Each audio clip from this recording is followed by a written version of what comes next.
Ministro Mauro Vieira, né, a embaixadora Maria Laura da Rocha, tem a satisfação de reencontrar após uma breve passada em 2019 pela Hungria, satisfação revê-la, embaixadora.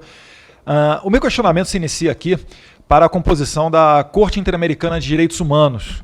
O regulamento da Corte fala que o secretário executivo será uma pessoa com independência e alta autoridade moral e com experiência na trajetória, reconhecida na área de direitos humanos. No entanto, uma matéria da Gazeta do Povo expõe o viés ideológico de servidores dessa corte, da Corte Interamericana de Direitos Humanos, em diversas pautas de esquerda. Eu cito, por exemplo, aqui um tweet da servidora Camila Cote, em que ela fala: em 2022 eu comecei a namorar, viajei, acampei pela primeira vez, acampei mais vezes porque amei, tirei o Bolsonaro do poder e finalmente mudei de trabalho. Vem 2023.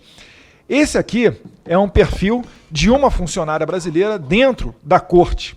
Mas esse tipo de posicionamento ele segue, com servidores aqui como Fernanda Alves dos Anjos, Luiz Marcelo Azevedo, a Camila, que eu recentemente citei, e também o advogado Jorge Lima. Relembro ainda que em 2020, o ex-presidente da Comissão de Anistia durante o governo Dilma, o brasileiro Paulo Abraão, ele foi destituído da Secretaria Executiva da Corte Interamericana de Direitos Humanos após inúmeras denúncias de uso político da instituição contra o governo brasileiro.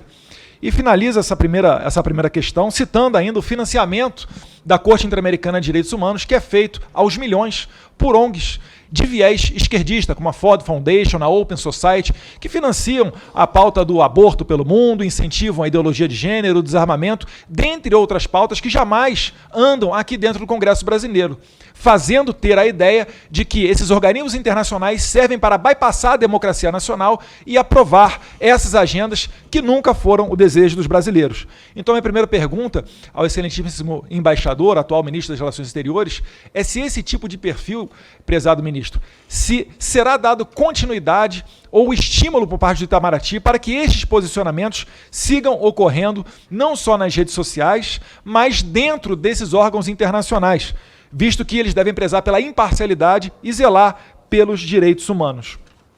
Aos colegas que estavam criticando aqui o presidente Bolsonaro, não foi o presidente Bolsonaro que falou que resolveria a guerra entre Ucrânia e Rússia tomando cervejinha até que saísse um acordo de paz, tá? Foi durante o período eleitoral o atual presidente.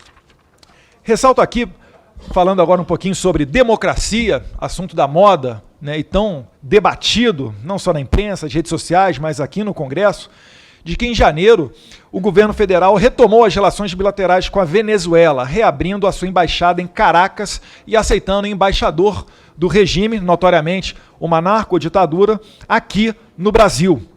E há 2 semanas, o Senado aprovou a indicação de embaixador do Brasil para Cuba, país com o qual o governo Michel Temer rompeu as relações em 2016 e que vinha lucrando absurdos com o trabalho escravo de médicos. Pergunto, senhor ministro, Cuba e Venezuela são democracias? Vide ainda os laços com o narcoterrorismo. Vale lembrar que, até pouco tempo atrás, foi ministro e vice-presidente da Venezuela Tarek al-Saimi, pessoa notoriamente conectada com o regime de Hezbollah e também com o grupo terrorista Hamas.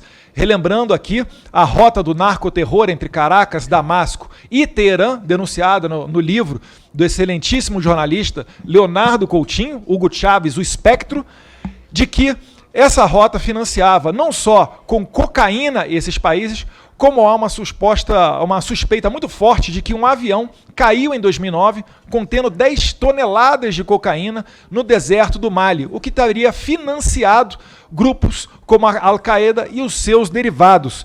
Pergunto, é saudável ao Brasil retomar as relações com esses países notórios violadores de direitos humanos? Ou será que nós deveríamos ter outra postura se prezando pelos direitos humanos?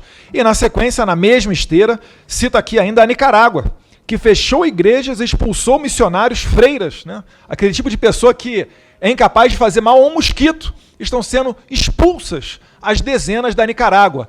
Relembro aqui, prezado ministro, Vossa Excelência elogiou a questão dos vistos humanitários para receber esses cidadãos da Nicarágua, que foi uma política do governo passado, o governo Jair Bolsonaro, e muito bem implementada pelo Itamaraty, que nunca se furtou a acolher também os brasileiros no exterior.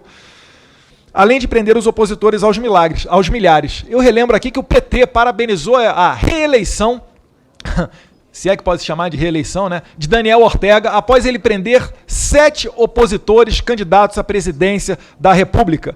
E ainda falo que o TSE, na eleição brasileira, obrigou pessoas a removerem os seus conteúdos das redes sociais que associavam Lula ao ditador da Nicarágua, Daniel Ortega, sendo que agora Lula chegou a não assinar, junto com outros 55 países, um pacto condenando essas violações de direitos humanos na Nicarágua. Eu pergunto a Vossa Excelência se foi orientação de Vossa Excelência ou do Itamaraty para que o presidente Lula desse essa ordem à não assinatura dessa condenação internacional ao regime de Daniel Ortega. Finalizo aqui também perguntando se foi orientação do Itamaraty a recepção do navio iraniano sancionado pelos Estados Unidos recentemente no Brasil, visto que esse navio pediu que fosse atracado no Chile, foi recusado pelo governo do esquerdista Boric, veja bem, e Lula só recebeu esse navio após a visita aos Estados Unidos. Se essa foi uma recomendação do Itamaraty para que apenas após a visita e o encontro com o presidente Joe Biden nos Estados Unidos, que Lula recebesse esse navio de guerra iraniano que é sancionado pelos americanos. Lembrando que o senador Ted Cruz ainda cobrou das autoridades americanas uma sanção ao Brasil em virtude desse atracamento desse navio de guerra iraniano no porto do Rio de Janeiro. Queria saber se essa é uma política recomendada também pelo Itamaraty ou se foi decisão de outra autoridade dentro do governo. E finalizo, presidente, dizendo que integração ela se faz com atitudes. O governo Bolsonaro inaugurou uma ponte com o Paraguai após cerca de 60 anos da inauguração da última e única ponte que nós tenhamos com o nosso vizinho do Paraguai. Isso sim é integração. Após esforços junto ao governo paraguaio e principalmente do aporte de mais de 200 milhões de reais de Itaipu Binacional, que agora sim se reverte aos brasileiros e não como era no passado, inclusive tendo pessoas como Celso Amorim no Conselho de Itaipu apenas para receber o dinheiro do salário dos conselheiros, que ia para Itaipu apenas para assinar papéis, justificar o seu salário e depois retornava a Brasília. Agora, né, vamos ver como é que vai ser o futuro de Itaipu Binacional. Muito obrigado, presidente.